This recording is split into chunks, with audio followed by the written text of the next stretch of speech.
BRS నేతలపై MLC కవిత ఆగ్రహం వ్యక్తం చేశారు. తనపై వస్తున్న ఆరోపణలపై ఫైర్ అయ్యారు. ఎమ్మెల్యేలు ఏలేటి మాధవరం కృష్ణారావుకు లీగల్ నోటీసులు పంపించనున్నట్లుగా తెలిపారు. తనపై తప్పుడు ఆరోపణలు చేస్తున్నారంటూ ఆగ్రహం వ్యక్తం చేసిన కవిత వెంటనే తనకు బహిరంగ క్షమాపణ చెప్పాలని డిమాండ్ చేశారు.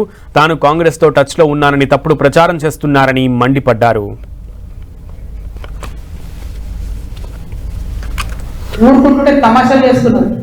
మీరు వెకిలి ప్రయత్నాలు మానుకోండి.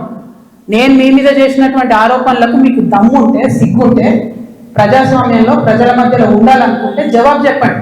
అంతేగాని నా మీద మొరిగేటటువంటి వాళ్ళందరినీ వదిలిపెట్టి ఏది పడుతుంది మాట్లాడితే నేను చూస్తూ ఊరుకుంటాను అనుకోవద్దు. నేనేం తప్పు చేయలేదు. బీఆర్ఎస్ ఉన్నటువంటి అధికారంలో ఉన్నటువంటి 10 సంవత్సరాలలో ప్రభుత్వం నుండి నేను ₹1 కూడా లాభం పొందలేదు. మీరు చేసినటువంటి అక్రమాలన్నీ నా మీద ఆపాదిద్దామని చూసుకుంటే నేను ఊరుకునే వ్యక్తిని కాదు. అంటే ఇండస్ట్రియల్ భూమిని రెసిడెన్షియల్ భూమి కింద మార్చుకోవచ్చు అని చెప్పింది. మరి ఇది ఎట్లా వచ్చింది? ఏంది ఇది? ఎందుకు ఇచ్చారు ఎలక్షన్ కన్నా 2 రోజుల ముందు? ఏం లావాదేవీలు జరిగినాయి? దీంట్లో కృష్ణారావు గారి పాత్ర ఏంది? ఈ వ్యాపారం చేసే వ్యక్తిని సుత్తమట కదా. ఏంది? దీనికి నాకు సమాధానం చెప్పాలి. కేటీఆర్ గారు చెప్తారా, బీఆర్ఎస్ పార్టీ చెప్తారా, కృష్ణారావు గారు చెప్తారా? దీనికి సమాధానం చెప్పాలి. ఎట్లా ఇస్తారు చేంజ్ ఆఫ్ ల్యాండ్ యూజ్? ఈ ల్యాండ్తో మాకు సంబంధమే లేదు. 5 ఎకరాలకు బీఆర్ఎస్ గవర్నమెంట్ లో చేంజ్ ఆఫ్ ల్యాండ్ యూజ్ వస్తుంది. నిన్నగాక మొన్న 6 ఎకరాలకు కాంగ్రెస్ గవర్నమెంట్ కూడా అదే ల్యాండ్ లో చేంజ్ ఆఫ్ ల్యాండ్ యూజ్ ఇచ్చింది.